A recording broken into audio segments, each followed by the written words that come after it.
25 साल का रिंकू शर्मा, जिसके घर में घुसकर उसकी मां और भाइयों के सामने उसकी हत्या कर दी गई।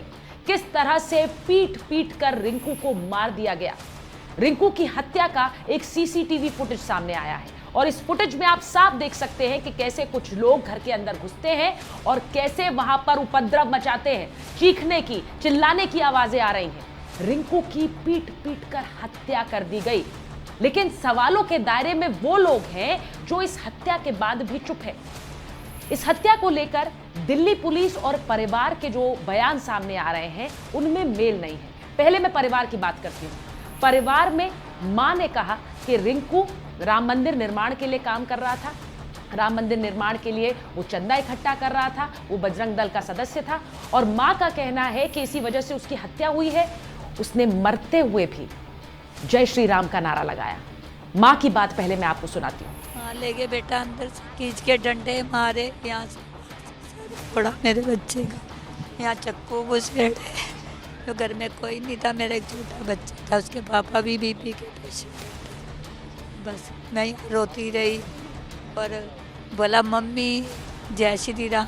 वीएचपी के नेता भी ये कह रहे हैं कि रिंकू राम मंदिर निधि समर्पण अभियान के साथ जुड़ा हुआ था। लेकिन इसी के साथ साथ पुलिस ने रिंकू की हत्या पर जो बयान जारी किया है वो भी आपको बताते हैं। पुलिस का कहना है कि रिंकू की कुछ लोगों के साथ एक पार्टी में लड़ाई हुई और उसी वजह से रिंकू की हत्या कर दी गई। एक रेस्टोरेंट में कुछ विवाद हुआ, झगड़ा हुआ और उसके बाद रिंकू की हत्या हुई है। जो बात परिवार बता रहा है, ऐसा कोई कारण पुलिस को अपनी जांच में नहीं मिला है। हालांकि अब तक 5 लोगों की गिरफ्तारियां हो गई हैं। 10 तारीख को देर शाम मंगोलपुरी के इलाके में एक वारदात हुई।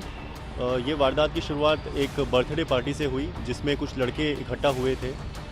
उस बर्थडे पार्टी में इन लड़कों के बीच में एक रेस्टोरेंट को लेकर झगड़े की शुरुआत हुई और वो झगड़ा बढ़ के घर तक पहुंच गया।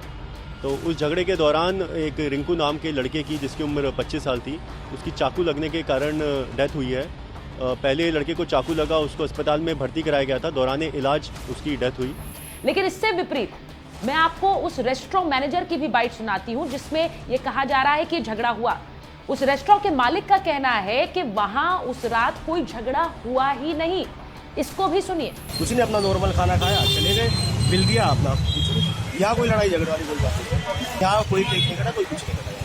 रिंकू की हत्या की जांच अभी जारी है। पुलिस जो कह रही है और परिवार जो कह रहा है उसमें मेल नहीं है, लेकिन जांच में तथ्य जरूर सामने आएंगे। लेकिन मेरा सवाल उन लोगों से है जो दिल्ली में दंगाइयों की पैरवी करते हैं, जो लिंचिंग को लेकर इतने सवाल उठाते हैं। वो सेक्युलर गैंग, वो अवार्ड वापसी गैंग, वो लोग आज कहां हैं? क्या उन्हें रिंकू की लिंचिंग नजर नहीं आती है? जो दिल्ली दंगों में पुलिस पर सवाल उठाते हैं, आज वो रिंकू के मामले में, रिंकू की हत्या के मामले में पुलिस को सही मानते हैं, क्योंकि अपने हिसाब से, कि अपनी सहूलियत के हिसाब से सही और गलत मापा जा रहा है।